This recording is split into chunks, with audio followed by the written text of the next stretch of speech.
ಚಿಕ್ಕಬಳ್ಳಾಪುರ ಲೋಕಸಭಾ ಕ್ಷೇತ್ರದಲ್ಲಿ ಬಿಜೆಪಿ ಅಭ್ಯರ್ಥಿ ಸುಧಾಕರ್ ಇವತ್ತು ಕೂಡ ಅಬ್ಬರದ ಪ್ರಚಾರವನ್ನು ನಡೆಸಿದ್ದಾರೆ.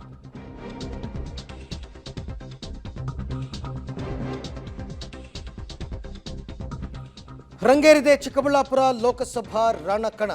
ಎನ್ಡಿಎ ಅಭ್ಯರ್ಥಿ ಡಾಕ್ಟರ್ ಕೆ ಸುಧಾಕರ್ ಅಬ್ಬರದ ಪ್ರಚಾರವನ್ನು ಮಾಡಿದ್ದಾರೆ. ನೆಲಮಂಗಲ ಕ್ಷೇತ್ರದಲ್ಲಿ ಸುಧಾಕರ್ ಭರ್ಜರಿ ಪ್ರಚಾರವನ್ನು ಮಾಡಿದ್ದಾರೆ. ಅರಿಶಿನಕುಂಟೆಯಲ್ಲಿ ಮೈತ್ರಿ ಕಾರ್ಯಕರ್ತರು ಅದ್ಧೂರಿ ಸ್ವಾಗತವನ್ನು ಕೋರಿದ್ದಾರೆ. ಚಿಕ್ಕಬಳ್ಳಾಪುರ ಅಭಿವೃದ್ಧಿ ಮಾಡೋದಕ್ಕೆ ಕನಸು ಕಂಡಿದ್ದೀನಿ, ಅದನ್ನು ಪ್ರಣಾಳಿಕೆ ಮೂಲಕ ಬಿಡುಗಡೆ ಮಾಡ್ತೀನಿ, ಜನರ ಭವಿಷ್ಯ ರೂಪಿಸುವಂತಹ ಪರ್ಮನೆಂಟ್ ಗ್ಯಾರಂಟಿಯನ್ನು ಕೊಡ್ತೀವಿ ಅಂತ ನೆಲಮಂಗಲದಲ್ಲಿ ಚಿಕ್ಕಬಳ್ಳಾಪುರ ಅಭ್ಯರ್ಥಿ ಸುಧಾಕರ್ ಹೇಳಿದ್ದಾರೆ.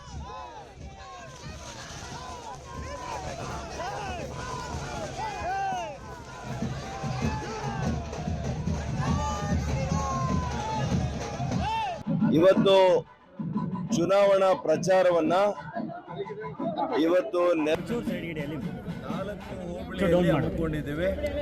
ಪ್ರಾರಂಭದಲ್ಲಿ ನಮ್ಮ ಹಿರಿಯ ನಾಯಕರುಗಳು ಇವತ್ತು ಮಾನ್ಯ ಇ ಕೃಷ್ಣಪ್ಪನವರು, ಮಾಜಿ ಶಾಸಕರು ಶ್ರೀನಿವಾಸ ಮೂರ್ತಿ ಡಾಕ್ಟರ್ ಅವರು ಮತ್ತು ನಮ್ಮ ನಾಗರಾಜಣ್ಣವರು, ಸಪ್ತಗಿರಿ ನಾಯಕರು, ಎಲ್ಲ ನಾಯಕರುಗಳು ಸೇರಿ ಬಹಳ ಐತಿಹಾಸಿಕವಾಗಿ ಪ್ರಸಿದ್ಧಿಯನ್ನು ಪಡೆದಿರತಕ್ಕಂತಹ ಶ್ರೀ ಆಂಜನೇಯ ಸ್ವಾಮಿ ದೇವಸ್ಥಾನಕ್ಕೆ ಕರ್ಕೊಂಡು ಬಂದು ಇಲ್ಲಿ ಪೂಜೆಯನ್ನು ಸಲ್ಲಿಸಿ ಆಶೀರ್ವಾದವನ್ನು ಕೊಡಿಸಿದ್ದಾರೆ.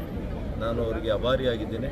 ಇದಾದ ನಂತರ 4 ಹೋಬಳಿಗಳಲ್ಲಿ ಚುನಾವಣಾ ಪ್ರಚಾರ ಭಾರತೀಯ ಜನತಾ ಪಕ್ಷ ಹಾಗೂ ಜಾತ್ಯತೀತ ಜನತಾ ದಳದ ಎರಡೂ ಪಕ್ಷಗಳ ಮುಖಂಡರು ಹಾಗೂ ಕಾರ್ಯಕರ್ತರು ಭಾಗವಹಿಸುವಂಥ ಇವತ್ತು ಶುಭಗಳಿಗೆ ಇವತ್ತು ಸರ್ ಮುಂದೆ ಯಾವ ರೀತಿ ಚಿಕ್ಕಬಳ್ಳಾಪುರ ಕ್ಷೇತ್ರ ಏನು ಯೋಜನೆ ಅದನ್ನೆಲ್ಲ ಈಗ ಇವತ್ತು ಏನು ಮಾನ್ಯ ನರೇಂದ್ರ ಮೋದಿಯವರ ಪ್ರಣಾಳಿಕೆ ನಮ್ಮ ಪಕ್ಷದ್ದು ಬಿಡುಗಡೆ ಆಗುತ್ತೆ.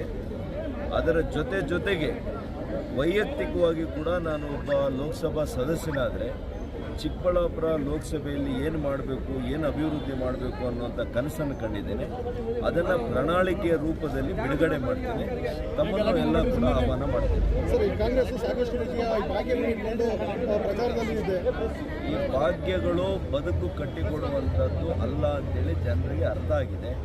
ಮಾನ್ಯ ಮೋದಿಯವರು ಕೊಡ್ತಾ ಇರತಕ್ಕಂಥ ಕಾರ್ಯಕ್ರಮಗಳು ಶಾಶ್ವತವಾಗಿರ್ತವೆ.